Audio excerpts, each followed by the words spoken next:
आपके घर की जितनी नकारात्मक शक्तियां आपको लगता है हमारे घर पे ये हो गया, हमारे घर पे वो हो गया, वो सारा कटकुटा के फिक जाएगा। ये इतना शक्तिशाली शंख बन जाएगा, जिसको आप बोलते हो ना अहिंसा है जी, इस हाथ पे इस गाल पे पड़ा, उस गाल पे और खा लो नहीं, ये बकवास बंद करो। कोई भी पाठ हो, कोई मंत्र हो, कोई स्तोत्र हो, और उसके फल की आशा रखते हैं तो उसका फल आपको तब मिलता है। ये नहीं कि हमने बोला वीडियो पे, आपने सुना वीडियो पे, आपने पढ़ लिया कहीं इंटरनेट पे और अब आपने शुरू कर दिया। शंकर स्वयं पार्वती को मना कर रहे हैं कि स्त्रियों को और शूद्रों को इसका अधिकार नहीं है। इस प्रकार से जब आप बोलते हैं ना, वो सारे एक्टिव हो जाते हैं, सर आपके शरीर के अंदर स्पंदन करने लगती है। आप पाठ करेंगे आपको समझ में आएगा मैं क्या बोल रहा हूँ। जी आप घर से निकलें किसी भी काम के लिए, किसी यात्रा के लिए, किसी ट्रेवल के लिए, तो ओम नमः का एक अद्भुत प्रयोग आपको बताऊंगा, इसी वीडियो में बने रहिए। जांघें जिसकी मांसल होती हैं, जो स्थूल जांघें जिनकी होती हैं, भरी जांघें जिनकी होती हैं, वो लोग बहुत धनी होते हैं। प्रार्थना कब सफल होती है? जब आपके अंदर उतना आर्त भाव हो। इस वीडियो में आपको ऐसी ऐसी बातें पता चलेंगी अमोघ शिव कवच के बारे में, जो आज तक इंटरनेट पे वीडियो में किसी ने नहीं बताई होगी। धड़ाधड़ से नहा के निकले हैं, हनुमान चालीसा पढ़ना शुरू कर दिया। स्तोत्रों की, मंत्रों की अपनी एक ऊर्जा होती है, उसके लिए स्थिरता आवश्यक है, अंदर की स्टेबिलिटी बहुत आवश्यक है। अमोघ शिव कवच एक स्तोत्र पाठ भी है, कवच भी है, साथ ही साथ ये एक अस्त्र का काम भी करता है। इसको करना कैसे है, मैं इसकी बहुत अद्भुत विधि आपको बताता हूँ।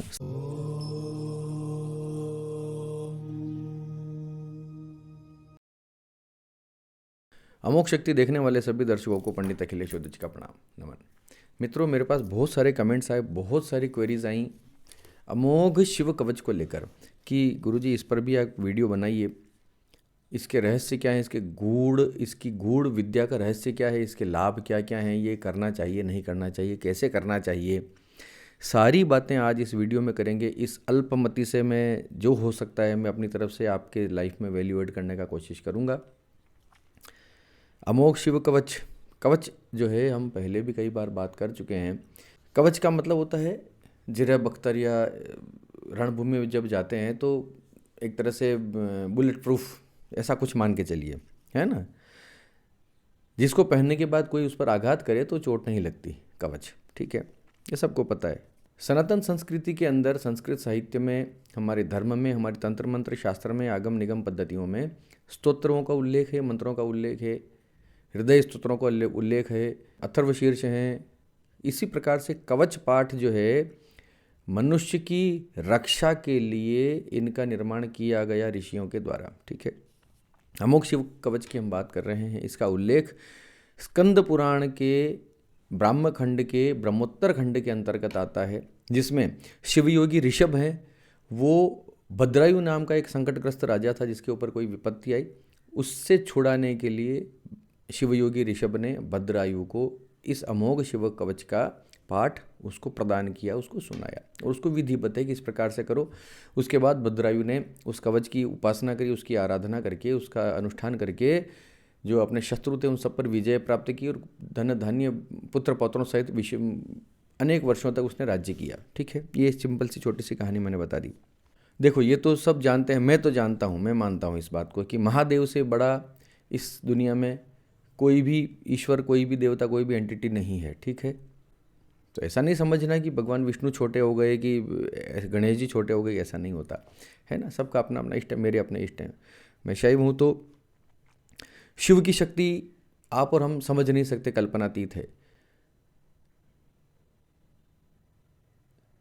स्वयं महादेव का कवच हो और जिसका नाम हो अमोघ शिव कवच। अमोघ का अर्थ है जो एक बार चल जाए, जो एक बार काम करने लगे तो फिर उसको रोका नहीं जा सकता। अमोघ बाण हमने कहा तो उसने अमोघ शक्ति चला दी, जैसे हमारे चैनल का नाम है। इसी प्रकार से शिव भगवान शंकर और उसका कवच, यानी ऐसा कवच जो जिसकी एक बार उपासना कर ली जाए, इसकी एक बार आराधना कर ली जाए, या फिर एक बार जिसने अपना फल देना आपको स्टार्ट कर दिया तो फिर वो उसको फिर कोई उसको नष्ट नहीं कर सकता। कोई ऐसी शक्ति नहीं है जो उसको भेद जाए। तंत्र शास्त्र में अमोघ शिव कवच अत्यंत आदरणीय स्थान रखता है। सब पापों को नाश करने वाला है, सारे भयों को दूर करने वाला है, सारे रोगों को मिटाने वाला है, सारे संकटों को मिटाने वाला है। ये स्तोत्र की सबसे बड़ी खासियत ये है कि ये एक तरह से नाम स्तोत्र भी है। जैसे शतनाम स्तोत्र, सहस्त्र नाम पाठ जो हम बोलते हैं ना, इसी प्रकार से 54 नामों का इसमें उल्लेख किया गया है, 54 नेम्स ऑफ शिवा, ठीक है। भगवान शंकर के 54 नाम ऐसे हैं, उन अलग अलग प्रतीक नामों से, अलग अलग भगवान के शंकर के अलग अलग नामों से इसमें हमारी रक्षा की प्रार्थना भी की गई है, तो एक तरह से नाम स्तोत्र भी हो गया। इसके अंत में एक माला मंत्र भी है, जिसको भी अनिवार्य रूप से शिव कवच के अंदर ही जोड़कर जो है अंत में इसका पाठ किया जाता है, शिव माला मंत्र। पहले तो रक्षा की प्रार्थना की जाती है कवच के अंदर, कवच पाठ के अंदर, वो हमारी रक्षा हो गई। उसकी ठीक बाद शिव माला मंत्र में हमारे शत्रुओं को, संकटों को, भयों को किस प्रकार से नाश किया जाना है, इसकी प्रार्थना भी भगवान शंकर से की जाती है। यानी अमोघ शिव कवच एक स्तोत्र पाठ भी है, कवच भी है, साथ ही साथ ये एक अस्त्र का काम भी करता है। यानी ये केवल रक्षा ही नहीं करता, आपके संकटों को मार भगाने का, उनको खत्म करने का काम भी करता है। ये सारी बातें करेंगे, बने रहिए, टिके रहिए। अभी तक आपको लगा कि यार ये कैसी बातें कर रहे हैं, तो थोड़ा सा टिक जाओ महाराज। इस वीडियो में आपको ऐसी ऐसी बातें पता चलेंगी अमोघ शिव कवच के बारे में, जो आज तक इंटरनेट पर वीडियो में किसी ने नहीं बताई होगी। जैसा कि आपको पता होगा, किसी भी कवच या स्तोत्र का पाठ हम या मंत्र का पाठ जब हम करते हैं तो उसमें स्टार्टिंग में विनियोग होता है। इसमें जो है ऋषभ जो हैं वो इसकी पाठ की विधि बताते हैं कि सबसे पहले इस पाठ को करने से पहले शुद्धता आवश्यक है। उसके बाद प्राणायाम, 3 प्राणायाम अवश्य करने चाहिए व्यक्ति को, ताकि उसकी सांस स्थिर हो सके, उसका मन फोकस्ड हो सके। प्राणायाम का ये अर्थ है किसी भी पाठ से करने से पहले भगवान शंकर का पूजन कर लिया जाए। उसके बाद विनियोग का पाठ किया जाए। विनियोग में संस्कृत में इस प्रकार से बोला जाता है कि इसके ऋषि हैं वो ऋषभ हैं, छंद इसका अनुष्टुप है, श्री सदाशिव रुद्र इसके देवता हैं, ह्रीम इसकी शक्ति है, वम इसका कीलक है, श्रीम ह्रीम क्लीम इसका बीज है, और भगवान सदाशिव की प्रीति के अर्थ में, अपनी रक्षा के अर्थ में इसका विनियोग किया जाता है।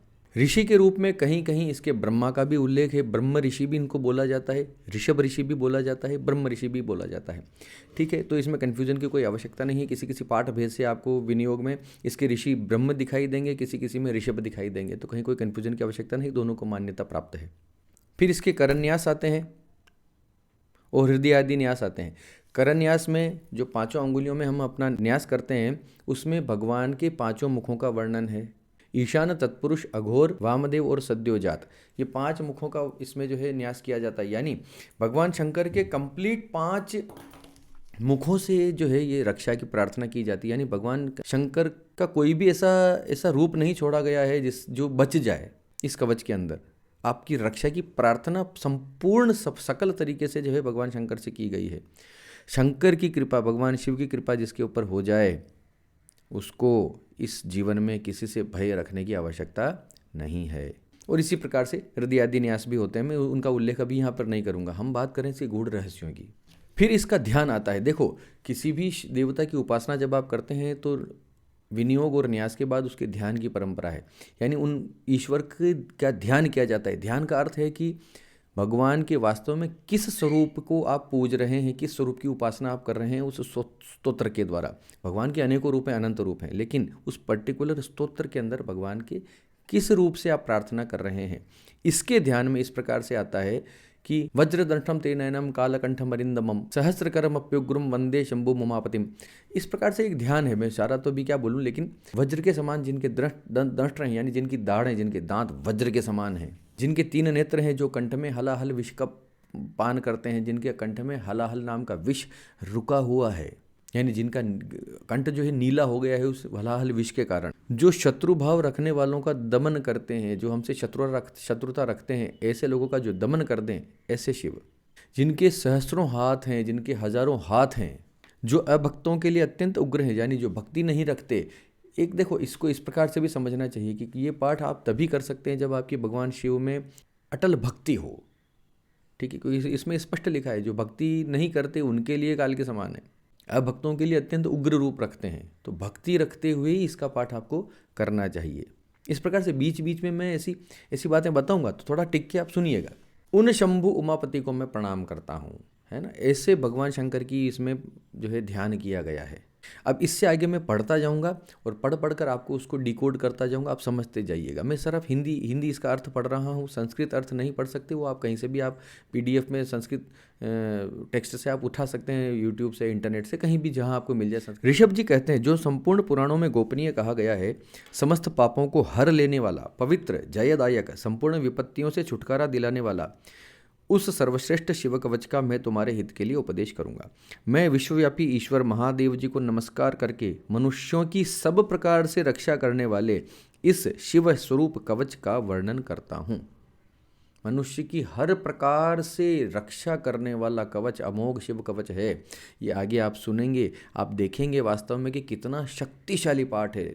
इसकी रचना करने वाले ऋषियों ने कोई कमी बाकी नहीं रखी, कुछ भी नहीं छोड़ा। आप जितने हैं, आपके आसपास जो कुछ है, सबकी रक्षा करता है।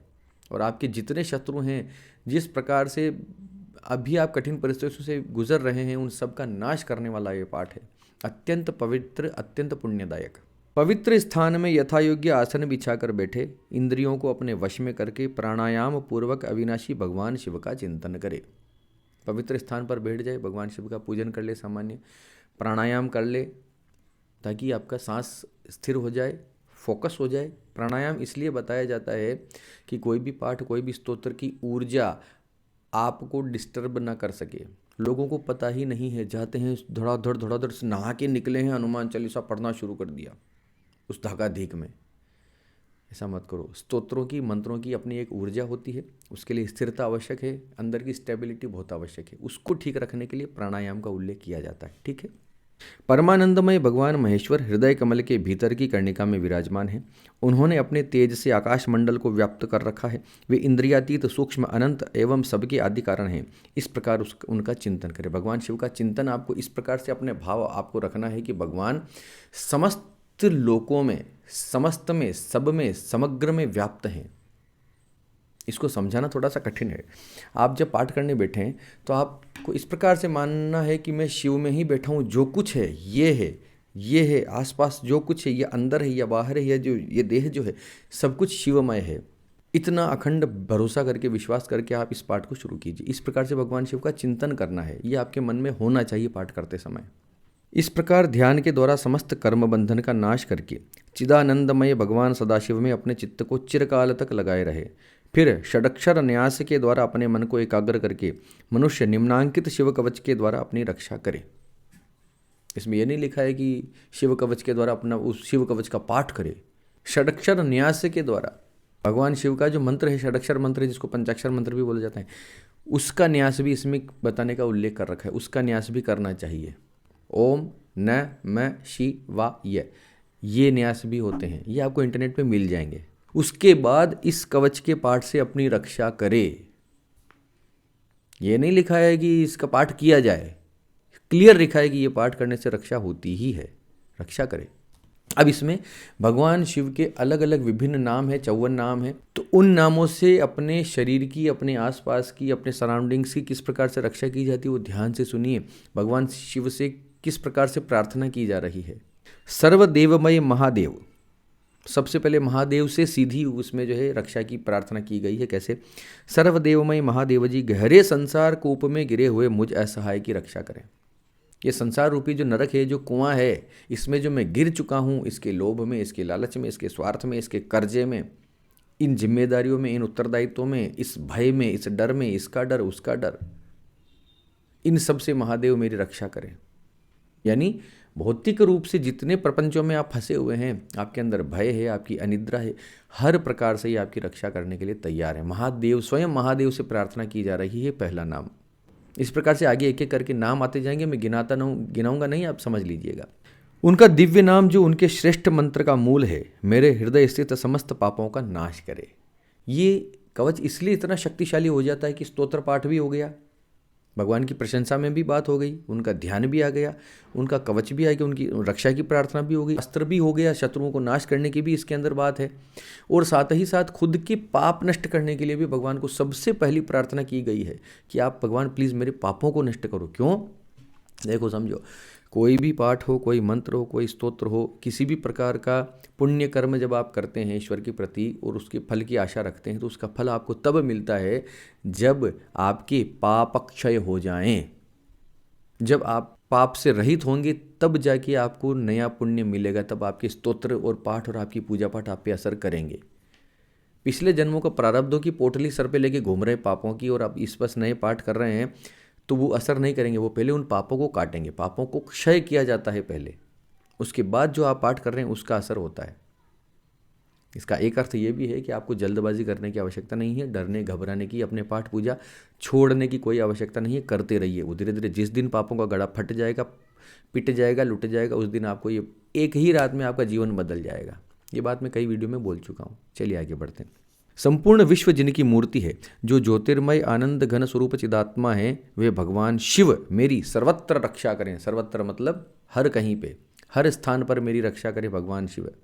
कौन है भगवान शिव? शिव किसको बोला है यहाँ पर? संपूर्ण विश्व जिनकी मूर्ति है, यानी जो सर्वत्र व्याप्त है, जो सब कुछ में व्याप्त है, वही आपकी सब कुछ से रक्षा कर सकता है। एक मनुष्य आपकी वहीं तक रक्षा करेगा जहां उसके हाथ जाएंगे। आप समझ रहे हैं मेरी बात? आपने बॉडीगार्ड रख रखे हैं, वो बॉडीगार्ड कहाँ तक रक्षा करेगा आपकी? जहाँ तक उसके हाथ पैर, उसका शरीर आपके साथ रहेगा वहीं तक रक्षा कर सकता है, उसके बाद तो नहीं कर सकता। सब तरफ से, दशों दिशाओं से कोई व्यक्ति रक्षा कर सकता है कि आपकी कोई सिंगल मनुष्य नहीं कर सकता। वो तो वही कर सकता है जो दशों दिशाओं में व्याप्त है। आप इस बात को समझो।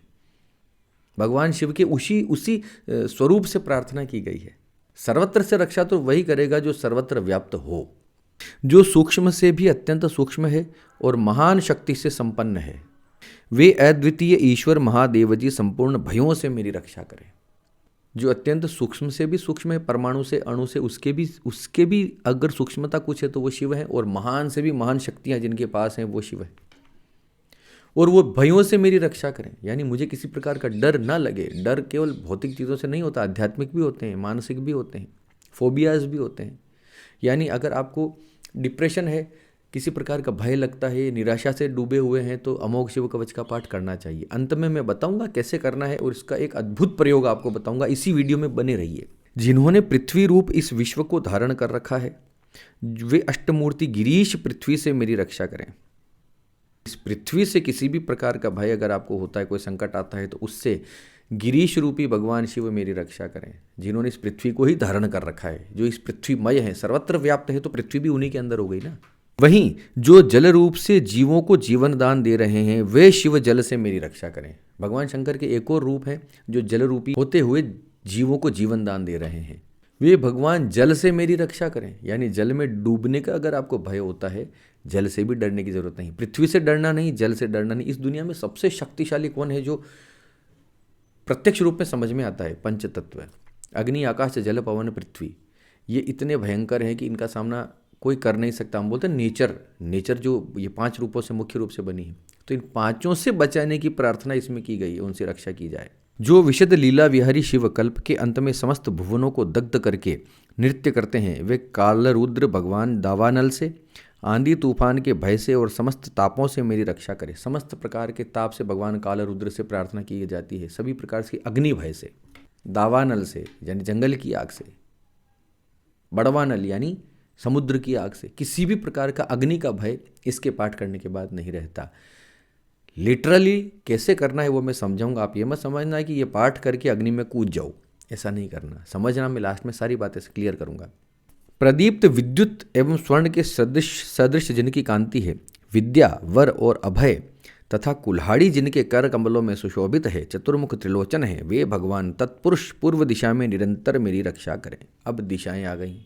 विद्या यानी पुस्तक, वर, अभय मुद्रा और कुल्हाड़ी जिनके कर कमलों में सुशोभित है, ऐसे भगवान पूर्व दिशा से मेरी रक्षा करें। यार पूर्व दिशा की आप जब खड़े होते हैं तो पूर्व की तरफ से आपके ऊपर कोई जो है आघात नहीं पहुंचा सकता इस पाठ को करने के बाद। जिन्होंने अपने हाथों में कुल्हाड़ी, वेद, अंकुश, फंदा, त्रिशूल, कपाल, डमरू और रुद्राक्ष की माला को धारण कर रखा है तथा जो चतुर्मुख हैं, वे नीलकांति त्रिनेत्रधारी भगवान अघोर दक्षिण दिशा में मेरी रक्षा करें। दक्षिण दिशा की तरफ से आपके ऊपर कोई आ नहीं सकता। इस प्रकार का स्वरूप है भगवान का जो आपकी रक्षा करेगा। भगवान अघोर रूप में आपकी रक्षा करते हैं। महादेव का दक्षिण मुख जो है उसको अघोर कहा जाता है और भगवान की पूर्व मुख को तत्पुरुष कहा जाता है। कुंद, चंद्रमा, शंख और स्फटिक के समान जिनकी उज्ज्वल कांति है, वेद, रुद्राक्षमाला, वरद और अभय से जो सुशोभित हैं, वे महाप्रभावशाली चतुरानन एवं त्रिलोचन भगवान सद्योजात पश्चिम दिशा में मेरी रक्षा करें। भगवान का पश्चिम मुख का नाम होता है सद्योजात। तो सद्योजात भगवान से भी ये प्रार्थना की गई है कि आप जिधर के मालिक हैं उधर उस दिशा से मेरी रक्षा करें। जिनके हाथों में वर एवं अभय, रुद्राक्षमाला और टांकी विराजमान है तथा कमल किंजल के सदृश जिनका गौर वर्ण है, वे सुंदर 4 मुख वाले त्रिनेत्रधारी भगवान वामदेव उत्तर दिशा में मेरी रक्षा करें। जिनके कर कमलों में वेद, अभय और वर मुद्राएं, अंकुश, टांकी, फंदा, कपाल, डमरू, रुद्राक्षमाला और त्रिशूल सुशोभित हैं, जो श्वेत आभा से युक्त हैं, वे परम प्रकाश रूप पंचमुख भगवान ईशान मेरी ऊपर से रक्षा करें। भगवान का जो ऊर्ध्वमुख है उसको ईशान कहा जाता है। भगवान ऊपर से मेरी रक्षा करें। आपका बॉडीगार्ड इतनी सब तरफ से आपकी रक्षा नहीं कर पाएगा, भगवान शिव ही कर सकते हैं। भगवान चंद्रमौली मेरे सिर की, अब लगातार नाम आते जाएंगे, आप समझते जाना मैं क्या क्या बोल रहा हूँ। चंद्रमौली मेरे सिर की रक्षा करें, भगवान के अलग अलग नाम बोलता जाऊँगा। चंद्रमौली सिर की रक्षा करें। भाल नेत्र मेरे ललाट की रक्षा करें। भगनेत्रहारी मेरे नेत्रों की रक्षा करें। विश्वनाथ मेरी नासिका की सदा रक्षा करें। शरीर के अलग अलग अंग आ रहे हैं। श्रुति गीत कीर्ति मेरे कानों की। कपाली मेरे कपोलों की गाल। पंचमुख मुख की तथा वेद जिह्व मेरी जीभ की रक्षा करें। नीलकंठ महादेव मेरे गले की। पिनाक पाणी मेरे दोनों हाथों की। धर्मबाहु दोनों कंधों की। दक्ष यज्ञ विध्वंसी मेरे वक्षस्थल की रक्षा करें, मेरी छाती की रक्षा करें। गिरीन्द्र धनवा मेरे पेट की। कामदेव के नाशक मध्य देश की, मध्य देश यानी पेट के नीचे, नाभि से नीचे का एरिया, नाभि वाला एरिया। गणेश जी के पिता मेरी नाभि की। धूर्जटी मेरी कटी की रक्षा करें। धूर्जटी मेरी कमर की रक्षा करें। अलग अलग नाम आ रहे हैं, आप समझते जाना। प्रार्थना कब सफल होती है? जब आपके अंदर उतना आर्त भाव हो। कवच, कोई भी कवच उठा के देखिए, उसमें प्रार्थना की जाती है कि हे प्रभु, आप इस रूप में मेरे इस स्थिति की, इस अंग की, इस दिशा की आप रक्षा करें। तो ये प्रार्थना कब सफल होती है?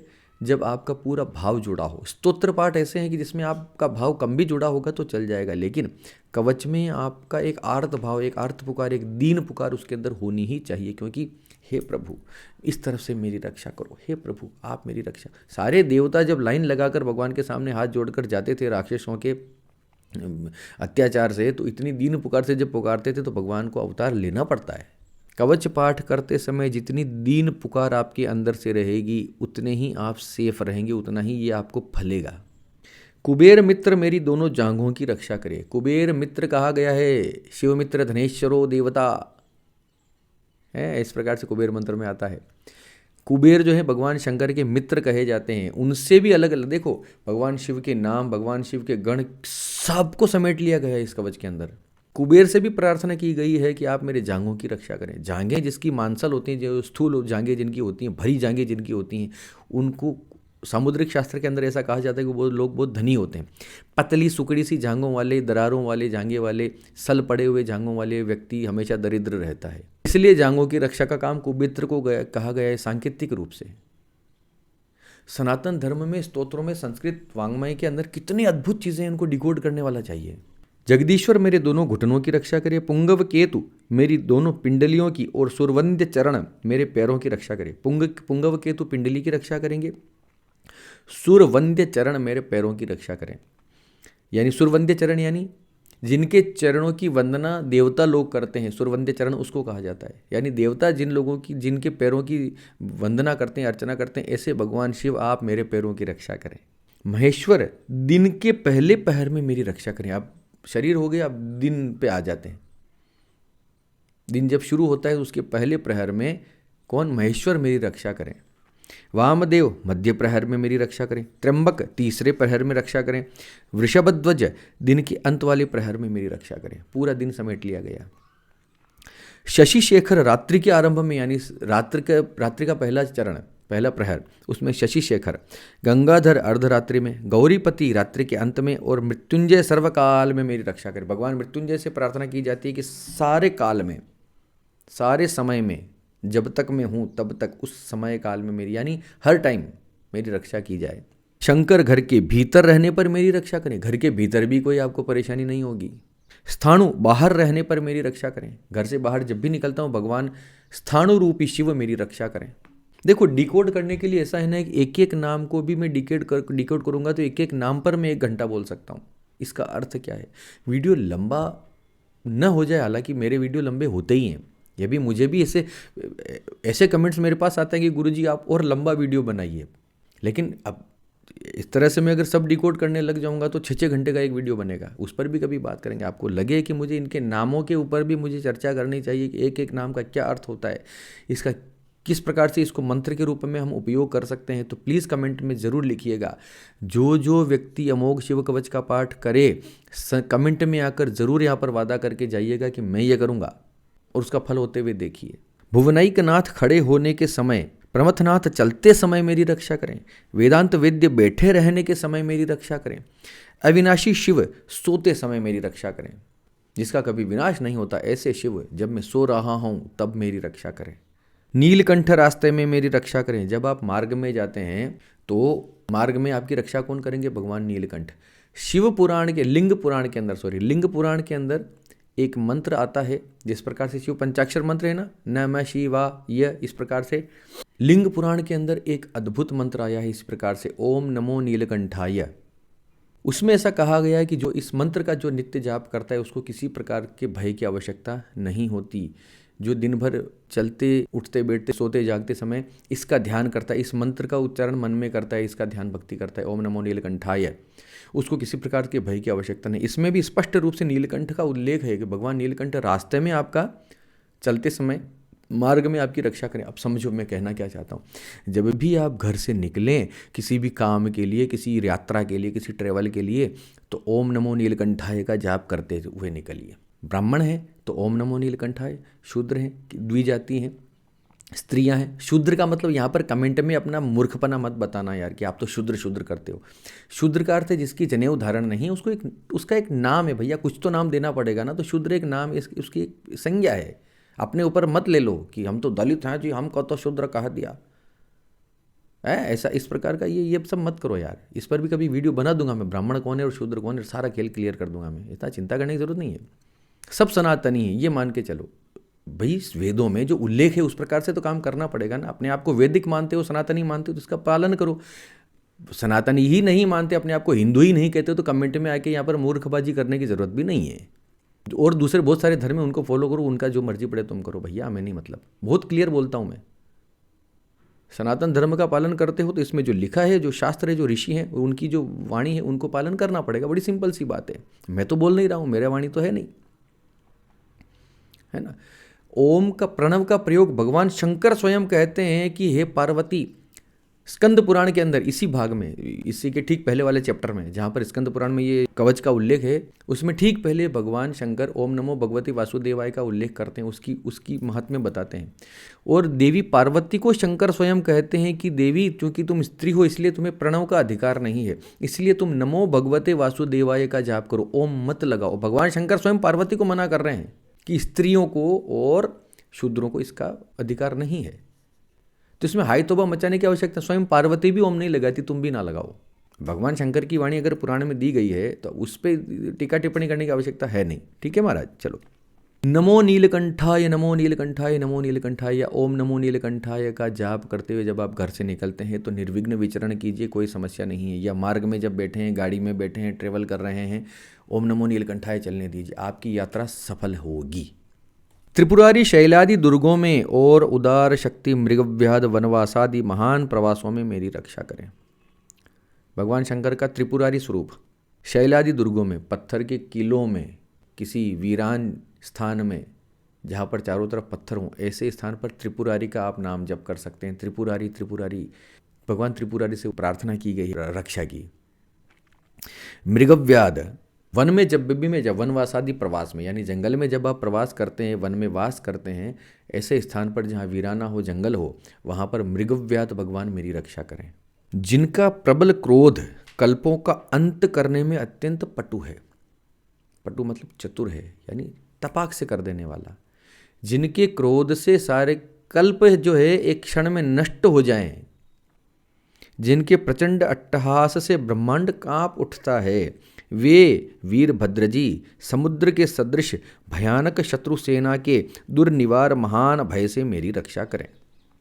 भयंकर से भयंकर सेना, अनंत सैनिकों की सेना अगर आपके सामने बढ़ रही हो तो भगवान वीरभद्र से इसमें प्रार्थना की गई है कि हे भगवान वीरभद्र मेरी इस भयंकर सेना से रक्षा करो। वो सेना मनुष्यों की भी हो सकती है, किसी मधुमक्खियों की भी हो सकती है, किसी भी प्रकार का झुंड अगर आपके ऊपर आकर अटैक करता है तो आपको भगवान वीरभद्र का ध्यान करना चाहिए।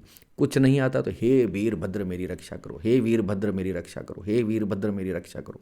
इस प्रकार से आप प्रार्थना करेंगे तब भी आप निश्चित रूप से आपकी रक्षा हो पाएगी। भगवान मृड मुझ पर आतताई रूप से आक्रमण करने वालों की हजारों, 10,000 लाखों और करोड़ों पैदलों, घोड़ों और हाथियों से युक्त अति भीषण सैकड़ों अक्षौहिणी सेनाओं का अपनी घोर कुठारधार से भेदन करें। रक्षा करेंगे वीरभद्र, और उन अक्षौहिणी सेना, अनंत सैनिकों की सेनाओं को भेदने का काम कौन करेगा? भगवान मृड। भगवान मृड से इस प्रकार से प्रार्थना की गई है कि जो रक्षा वीरभद्र ने मेरी रक्षा की गई है, जो कवच का काम किया है, उन्हीं सेनाओं को अब आप भेदन कर दो, उनको हटा दो, नष्ट भ्रष्ट कर दो। भगवान त्रिपुरांतक का प्रलयाग्नि के समान ज्वालाओं से युक्त जलता हुआ त्रिशूल मेरे दस्यु दल का विनाश कर दे और उनका पिनाक धनुष, चीता, सिंह, रीछ, भेड़िया आदि हिंस्र जनुओं को संत्रस्त करे। भगवान त्रिपुरांतक का त्रिशूल, भगवान के त्रिशूल से भी प्रार्थना की जा रही है। त्रिशूल किससे रक्षा करेगा? दस्यु दल का विनाश कर दे। कोई डाकुओं का गिरोह मेरे पे अगर अटैक करता है तो उसका विनाश कर दे। और उनका धनुष जो है पिनाक, वो किससे रक्षा करेगा? चीता, सिंह, रीछ, भेड़िया यानी हिंस्र जानवरों से, हिंसक जानवरों से मेरी रक्षा करे भगवान का धनुष। देखो एक चीज़ और समझो, अगर आपको किसी विशेष स्थान पर, पहले तो आपको ये पाठ समझना होगा, इस पाठ का जो है आपको नित्य पाठ आप करते जाएं। एंड टाइम पे आपको पूरा पाठ याद नहीं रहता, ठीक है, अमोघ शिव कवच आपको याद ही नहीं है और आप कहीं बाहर ऐसे स्थान पर फंस गए हैं, तो आप थोड़ा सा इतना मन में इतना सा रखिएगा कि हाँ मैं जंगल में जा रहा हूँ तो मुझे किस नाम का भगवान का जो है प्रार्थना करनी है। मेरे सामने अरे सेनाएं आ गई, बहुत बड़ा हुजूम आ गया, मॉब आ गया कोई पूरा का पूरा मुझे मारने के लिए, तो आपको भगवान वीरभद्र से प्रार्थना हो, हे भगवान वीरभद्र रक्षा करो, हे प्रभु वीरभद्र मेरी रक्षा करो। इस प्रकार से तो कम से कम कर ही सकते हैं। हिंसक जानवरों के सामने चले गए, जंगल में जा रहे हैं, तो हे भगवान पिनाक, हे भगवान पिनाक मेरी रक्षा करो, हे पिनाक मेरी रक्षा करो, हे पिनाक मेरी रक्षा करो। पिनाक से प्रार्थना आप कर सकते हैं भगवान शंकर के धनुष से। धनुष का मतलब ऐसा नहीं कि कोई निर्जीव वस्तु है, ये सब पुरुष रूप हैं सारे के सारे, जितने भी हम बोले जा रहे हैं ना, पिनाक और धनुष और भगवान का मृग चर्म, और ये सब पुरुषधारी हैं सारे। इनको निर्जीव वस्तुएं समझने की भूल कदापि न करें। सुदर्शन जो भगवान का चक्र है वो सुदर्शन स्वरूप पुरुष है, सुदर्शन स्वरूप एक एंटिटी है जो तंत्र के अंदर आपकी रक्षा करता है। उसको देह रूपी भजन करके आप उसका उपयोग कर सकते हैं अपनी रक्षा में। कभी करेंगे इस बारे में भी बात, सुदर्शन संहिता है पूरी। तो पिनाक कोई धनुष, निर्जीव धनुष नहीं है। पिनाक से भी आप प्रार्थना कर सकते हैं कि हे पिनाक मेरी रक्षा करो। वे जगदीश्वर मेरे बुरे स्वप्न, बुरे शकुन, बुरी मति, मन की दुष्ट भावना, दुर्भिक्ष, दुर्व्यसन, दुस्सह, अपयश, उत्पात, संताप, विष भय, दुष्ट ग्रहों की पीड़ा तथा समस्त रोगों का नाश करें। लो, भौतिक रूप से जितना मनुष्य चाहता है वो सारा इसके अंदर आ गया। दुस्वप्नों की रक्षा, कोई बुरा सपना आता है तो बहुत सारे मेरे पास मैसेजेस आते हैं कि साहब मैंने बहुत बुरा सपना देखा, अब मैं क्या करूं, इसको नष्ट कैसे करूं। तो गजेंद्र मोक्ष का पाठ हम बताते हैं, या किसी भी शुद्ध पाठ का हम बताते हैं, तुलसी को सुना के आ जाओ, या कुछ भी ऐसे। कुछ नहीं कर सकते तो जब बुरा सपना आ गया और सुबह आप उठे हैं, आपका मन संतप्त है, परेशान है, तो भगवान जगदीश्वराय से प्रार्थना कर लीजिए, हे जगदीश्वर मेरी रक्षा करो, हे जगदीश्वर मेरी रक्षा करो। ओम जगदीश्वराय नमः, ओम जगदीश्वराय नमः, श्री जगदीश्वराय नमः, जगदीश्वराय नमः, कुछ भी। भगवान जगदीश्वर को आप याद कर लो 5-10 मिनट बैठकर। वो बुरा स्वप्न जो आपने देखा है उसका कोई अगर इस प्रकार से कुछ होने वाला है, उसका अनिष्ट आपके साथ, तो वो कट जाएगा। जगदीश्वर कहाँ कहाँ रक्षा करते हैं, कहाँ कहाँ आप जगदीश्वर का ध्यान कर सकते हैं? बुरे स्वप्न में, बुरे शकुन में, आपको लगता है बिल्ली रास्ता काट गई, अब क्या करूं, ओम जगदीश्वराय नमः, हे जगदीश्वर रक्षा करें, हे जगदीश्वर रक्षा करो। इस प्रकार से आप आगे बढ़ जाओ। बुरी गति, बुरी मति, बुरी बुद्धि हो रही हो, किसी के प्रति बुरा भाव आ रहा हो, हे जगदीश्वर मुझे शुद्ध बुद्धि दो। सारी भावना, दुर्भिक्ष हो, मन की दुष्ट भावना हो, अपयश हो, कोई आपका अपमान कर रहा हो, हे जगदीश्वर रक्षा करो। वो अपमान करता हुआ रुक जाएगा, पीछे मुंह फेर लेगा अपना। देखो, भाव उस लेवल का होना ही चाहिए। ये नहीं कि हमने बोला वीडियो पे, आपने सुना वीडियो पे, आपने पढ़ लिया कहीं इंटरनेट पे और अब आपने शुरू कर दिया। थोड़ा सा भाव रखना भैया, है ना। उसकी पाठ कर लेना, थोड़े से उसका प्रैक्टिस कर लेना। समस्त रोगों को नाश करने के लिए जगदीश्वर। तो ये सारे नाम हो गए, 54-55 नाम थे सारे, मैंने बता दिए, 54 ही ना है। अब जो है इसके अंदर शिव माला मंत्र का उल्लेख किया जाता है, जो कि मैंने बताया था शुरू में अस्त्र का काम भी करता है, वही इसके साथ इंक्लूडेड है। उसका भी पार्ट होता है लास्ट में। ये तो कवच रूपी पार्ट हो गया, ये जो है ना कवच का भाग हो गया। अब अस्त्र का पार्ट आ रहा है जो शिव माला मंत्र के रूप में है, उसकी हिंदी सुनिए। माला मंत्रों की हिंदी कहीं सुनने देखने को नहीं मिलेगी, हम बता रहे हैं, सुनिएगा ध्यान से। शिव माला मंत्र जो शुरू होता है इस प्रकार से, ओम नमो भगवते सदाशिवाय त्र्यंबक सदाशिवाय नमस्ते नमस्ते ओम ह्रीम ह्रीम लूम अह अंग ऐं, इस प्रकार से ये चलेगा। अब इससे ज़्यादा हम आगे नहीं बताएंगे, ठीक है। संपूर्ण तत्व जिनके स्वरूप हैं, जो संपूर्ण तत्वों में विचरण करने वाले, समस्त लोकों के एकमात्र कर्ता और संपूर्ण विश्व के एकमात्र भरण पोषण करने वाले हैं, एकमात्र भरण पोषण करने वाले भगवान शिव, जो अखिल विश्व के एक ही संहारकारी, जो पूरे विश्व को एक ही हैं, जो विश्व को नष्ट कर देते हैं, वो संहारकारी भगवान शंकर। सब लोगों के एकमात्र गुरु, सारे लोकों के जो गुरु हैं वो भगवान शिव हैं। देखो ये अलग अलग पुराणों की बातें हैं, सारी माया एक है। कृष्णम वंदे जगत गुरुम, जिस प्रकार से कहते हैं, जगत के गुरु भगवान कृष्ण हैं और समस्त लोकों के गुरु भगवान शंकर हैं।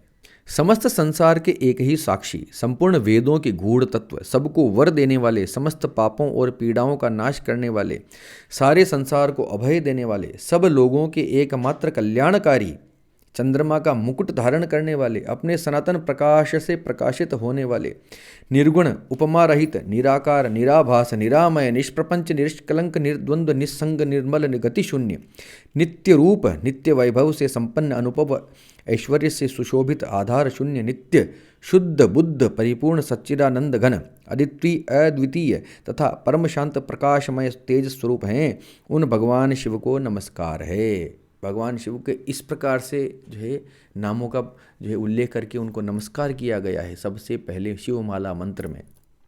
आप शिवमाला मंत्र का अलग से पाठ भी कर सकते हैं, कवच का। कवच जब भी करेंगे उसके साथ शिवमाला अवश्य करेंगे, और शिवमाला कवच नहीं करना चाहते हैं तो भी कोई बात नहीं, शिवमाला मंत्र का अलग से पाठ किया जा सकता है। हे महारुद्र महारौद्र भद्रावतार दुख दावाग्नि विदारण, महाभैरव काल भैरव कल्पांत भैरव कपाल मालाधारी, हे खट्वांग खड्ग ढाल पाश अंकुश डमरू शूल धनुष बाण गदा शक्ति भिंदीपाल तोमर मुशल मुद्गर पट्टिश परशु परिघ भुषुंडी शतग्नि और चक्र, ये सारे भगवान के आयुध हैं, उनके हथियार हैं, उनके अस्त्र हैं, सारे के सारे अस्त्र शस्त्र हैं। इनका सबका अलग अलग अर्थ है, सबकी अलग अलग इनकी योजनाएं हैं।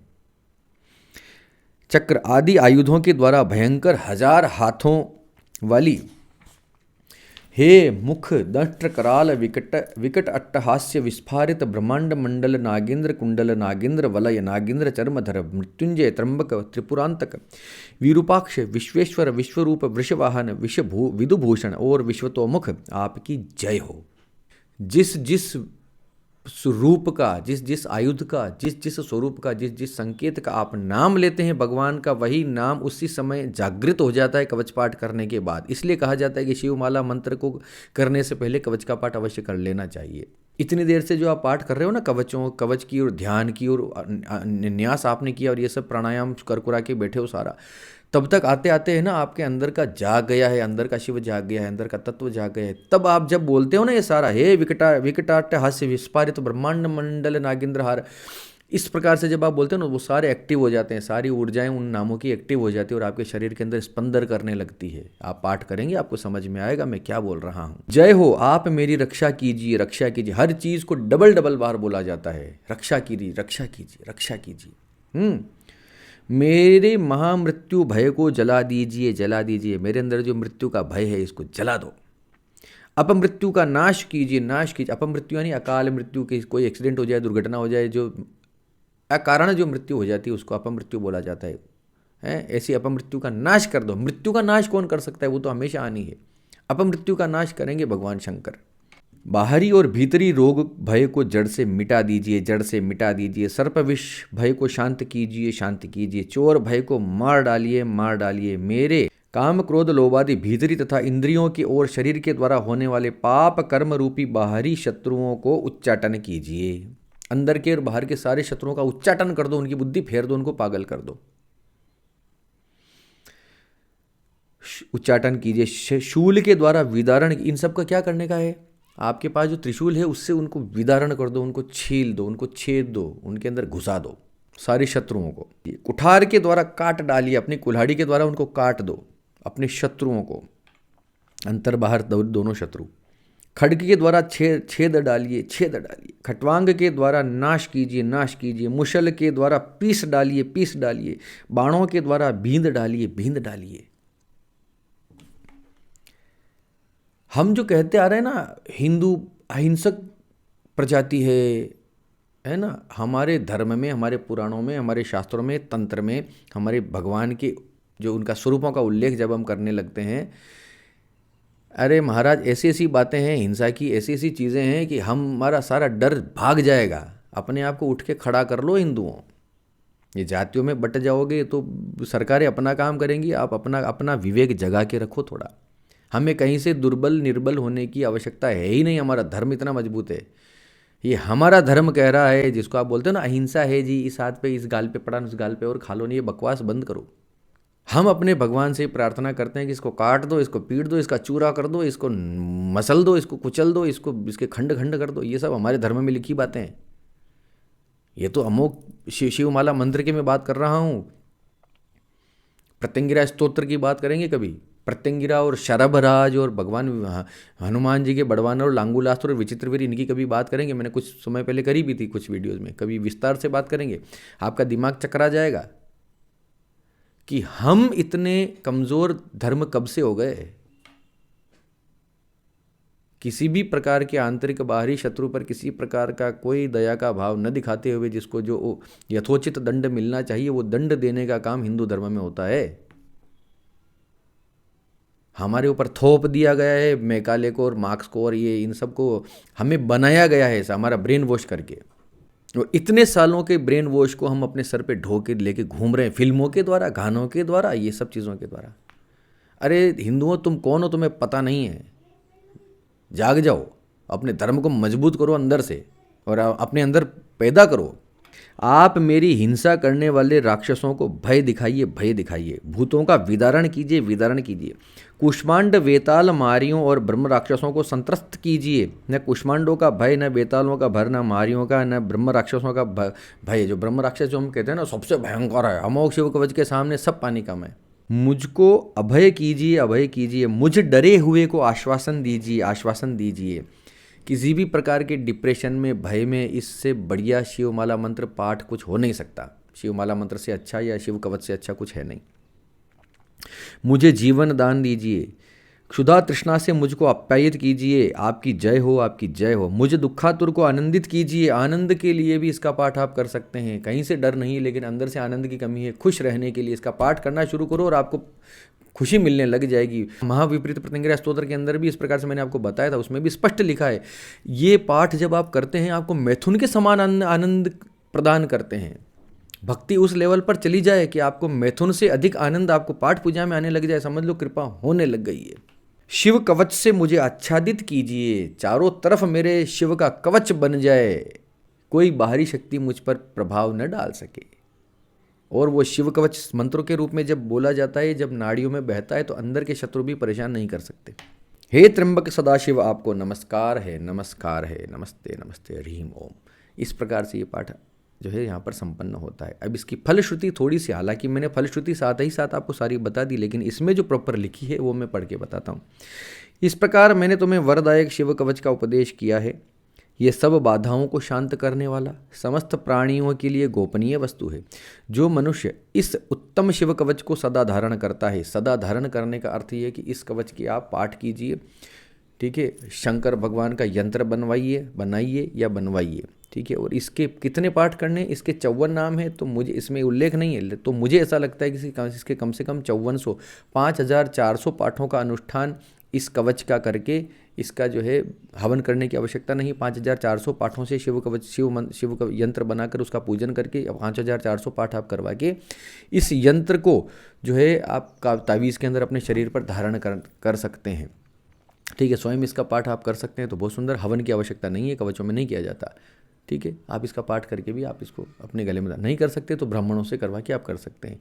ब्राह्मण ही बोल रहा हूँ मैं, किसी को बुरा लगता है तो अभी लग जाए, जो ब्राह्मणों के खिलाफ जो विचारधारा चल रही है, अरे भैया आपको नहीं पता ब्राह्मणों के, तुम्हारा समाज, धर्म, देश सब खत्म हो जाएंगे अगर ब्राह्मण खत्म हो गए तो। ये बिल्कुल स्पष्ट बात है। किसी को ये चैनल छोड़ के जाना है, आज चले जाइए। ये नहीं होता कि कोई दूसरे मेरे लिए खराब हो गए। मेरे सारे क्लाइंट्स हैं, मेरे मेरे मेरे फॉलोअर्स हैं, मुस्लिम भी हैं। मैं मुस्लिमों को भी उपाय बताता हूँ, हिंदू उपाय बताता हूँ और वो करते हैं। दलित भी हैं, हर जाति समुदाय से, किसी का विरोध नहीं है। लेकिन अब यार तुम ब्राह्मणों के खिलाफ ही इस प्रकार से हवा चलाओगे तो फिर ठीक नहीं है महाराज, फिर ये गलत है। ये जातिवादी का जो ढोल पीटते हो और ये ब्राह्मणों के खिलाफ खड़े हो जाते हो, क्या बिगाड़ दिया? कि कभी बात करेंगे यार, चलो हटाओ, अभी मूड खराब हो जाएगा सारा। चलो थोड़ा सा रह गया, इसको पूरा कर लेता हूँ मैं। जो मनुष्य इस उत्तम शिव कवच को सदा धारण करता है, उसे भगवान शंकर की कृपा से कहीं भी भय नहीं प्राप्त होता। जिसकी आयु क्षीण हो गई है, जो मरणासन्न है अथवा महान रोग से मृत प्राय हो रहा है, वह भी इस कवच को धारण करने से तत्काल सुखी होता है और दीर्घ आयु पाता है। किसी भी दीर्घ ज्वर के अंदर, दीर्घ संग रोग के अंदर भी आप इसका पाठ करें, आपको निश्चित रूप से लाभ होगा। इसके अनुष्ठान कर सकते हैं या करवा सकते हैं।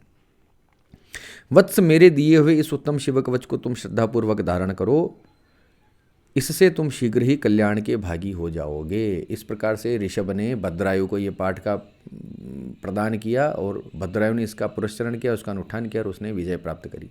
अब सुनो, इसको करना कैसे है, मैं इसकी बहुत अद्भुत विधि आपको बताता हूँ। सामान्य शिव का पूजन कर लीजिए, गणेश जी का, मैं हमेशा बोलता हूँ ये बात, आप प्लीज़ आप इस बात को याद रखिए, आप लिख लीजिए। मैं बार बार हर वीडियो में ये नहीं बोलूँगा कि आपको सबसे पहले गणेश जी का पूजन करना है, कुलदेवी का, कुलदेवता का, अपने पितरों का और इष्ट देव का। ये सामान्य पूजन आपको करना ही है। किसी का भी अनुष्ठान हो, किसी भी देवता को, किसी भी स्तोत्र का पाठ हो, पूजन ये इन सब का होना ही चाहिए सबसे पहले। अब आपको भगवान शंकर की पूजा करके, अभिषेक करके, यंत्र बनाकर इसके पाठ का आपको संकल्प लेना है कि मैं इतने पाठ, 1100 पाठ या 100 पाठ, 108 पाठ। बार बार ये नहीं पूछना कि जी कितने पाठ पे सिद्ध होगा, इसमें नहीं लिखा है। तो मैं बोल रहा हूँ कि 5400 पाठ इस अमोघ शिव कवच के होने ही चाहिए, अगर आपको इसका पूरा लाभ उठाना है तो। छोटी छोटी बातें नहीं पूछना, आपका भाव है, आप भगवान शंकर की पूजा करो और इस पाठ को करना शुरू करो संकल्प के साथ। सबसे पहले संकल्प होना ही चाहिए कि मैं अमुक गोत्र का व्यक्ति, मेरे माता का नाम ये, पिता का नाम ये, मेरा जन्म स्थान ये, मेरा वर्तमान निवास ये, और मैं अपनी इस कामना से इसका पाठ करने का संकल्प लेता हूँ। महादेव मेरी रक्षा करें, मुझे सफलता प्रदान करें। ऐसा हाथ में जल लेके छोड़ दो और पाठ करना शुरू कर दो पूजा करके। ठीक है, सिंपल बता रहा हूँ। आप एक शंख खरीद कर लाओ, बजने वाला शंख, ठीक है। उस बजने वाले शंख के ऊपर आप इस प्रकार का अनुष्ठान करो। 5400 पाठ कर लो, 1100 पाठ कर लो, 108 पाठ कर लो। 108 पाठ आप एक बार भी कर लोगे। देखो, ऐसा नहीं है कि हर किसी के पास इतना पैसा नहीं होता कि वो ब्राह्मण से अनुष्ठान करवा सके, कोई बात नहीं। 108 पाठ इस कवच को आप किसी शंख के ऊपर, बजने वाले शंख खरीद के, उस शंख के ऊपर, यानी ऊपर मतलब उसके ऊपर नहीं बैठने का, उसको सामने रखना है, उसकी शंख की पूजा करनी है और उस शंख को देखते हुए इसके पाठ, उस शंख को 108 पाठ इसके सुनाने हैं। सामान्य बता रहा हूँ 108, 5400 करवा लो तो बल्ले बल्ले हो जाएगी। ठीक है, उसके ऊपर ये पाठ करके अमोघ शिव कवच का 108 पाठ एक बार में कर लो। होली की रात आ रही है, इस होली को सिद्ध कर लो। पूरी रात बैठकर 108 पाठ आराम से हो जाएंगे। सामने शंख रखो, उस शंख के ऊपर 108 पाठ शिव कवच के करो और सुबह उठकर अब इस शंख को रोज़ आपको बजाना है अपने घर के अंदर। और रोज़ एक पाठ, रोज़ कम से कम एक पाठ, कोई भी अनुष्ठान हो, कोई भी पुरस्चरण हो, 1.25 लाख का हो, 54,000 का हो, 5400 का हो, 1100 का हो, 108 का हो, जो भी आपने संकल्प एक बार ले लिया, उस पाठ को कम से कम एक बार आपको नित्य जपना ही है। नित्य पूजा में ये हमेशा याद रखिए। 1.25 लाख मंत्रों का जाप कर लिया तो एक माला कम से कम उसकी फिर रोज़ जपनी है, उस पर्टिकुलर मंत्र की, उसको अभ्यास में रखना है। उस शंख को एक पाठ आप कर लीजिए डेली, 108 करने के बाद या 1100 करने के बाद जो पुरस्चरण आपने किया, एक बार अपने घर में आप उस पे ऊपर एक पाठ करके उसको आप बजाइए रोज़। और दिन में 2 टाइम पाठ करके 2 टाइम भी बजा सकते हैं।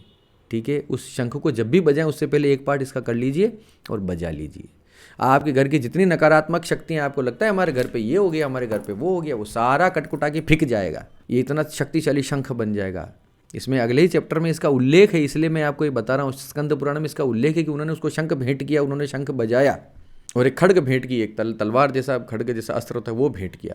उस शंख को बजाकर, उस तलवार का उपयोग करके अपने समस्त शत्रुओं का नाश कर दिया अमोघ शिव कवच का पाठ करके भद्रायु ने। हवाबाजी नहीं करूंगा मैं, आप चिंता मत करो। जो भी शास्त्र में लिखा है उसको अपनी तरह से समझ के मैं आपको समझा रहा हूँ, जिसका कोई साइड इफेक्ट होता ही नहीं है, कर सकते हैं। इसी प्रकार से आप अपने घर में खड्ग रख कर भी इसका उपयोग कर सकते हैं, वो अभी आपकी रक्षा करेगी। इतनी भी हो सकती है साइज़ में इतना सा अस्त्र कोई भी आप रख सकते हैं, उसको आप सिद्ध कर लीजिए इस कवच के द्वारा। उसको आप जेब में रख के कहीं भी आप बाहर विचरण कीजिए, घर में शंख बजाइए, घर से बाहर छोटा सा, इस प्रकार से कोई भी आप समझ लो, उससे सिद्ध किया हुआ, इस अमर शिव कवच से सिद्ध किया हुआ जो है अस्त्र आप अपनी जेब में रखिए, अपने पास रखिए, घर से बाहर विचरण करो, मस्त रहो यार, कुछ नहीं होगा। तो ये सब कुछ था अमोघ शिव कवच के बारे में जो आपने मुझसे कहा है। कोई भी मंत्र पाठ पूजा तंत्र ज्योतिष के उपाय, कुंडली विश्लेषण हो, राहु केतु शनि मंगल, ये सारा कुछ जितना कुछ आप सुनते समझते हैं, जीवन की किसी भी प्रकार की समस्या हो, संकट हो, आप उसका सामना कर रहे हैं और सारी तरफ से रास्ते बंद हो गए हैं, आपको लगता है कि अब कुछ होने वाला है नहीं, तो एक बार आप जो है इस अल्पमति व्यक्ति से संपर्क कर सकते हैं। नंबर मैंने दे रखा है, प्लीज़ व्हाट्सएप पर केवल मैसेज कीजिए, उसी में आपको निर्देश मिल जाएंगे, उन्हीं निर्देशों का आपको पालन करना है। दिन रात अड़ंग बड़ंग आपको फ़ोन नहीं करने का, रात के 1-1 बजे 1:30 बजे फ़ोन आ रहे हैं, पूरे दिन फ़ोन गनगनाता रहता है, इस प्रकार से फ़ोन मत कीजिए। फ़ोन उठाने में हम जो है सक्षम नहीं है, क्योंकि बहुत सारे कॉल्स होते हैं। मैसेज कर दीजिए, वहीं पर सारा आपको समाधान मिल जाएगा, ठीक है। बात करने की एक फ़ीस है। कई लोग बोलते हैं कि आपने तो कहा था जी हमसे संपर्क करने का पैसा नहीं लगता। अरे महाराज, बात करने का तो एक छोटा सा शुल्क है, वो तो प्रदान करना ही पड़ेगा ना, ब्राह्मण देवता को कुछ तो दोगे जब उससे पूछ रहे हो तो। इसी के साथ आप सबके मंगल की कामना करता हुआ मैं पंडित अखिलेश ओदेचा आपसे विदा लेता हूँ। धन्यवाद। सर्वे भवन्तु सुखिनः।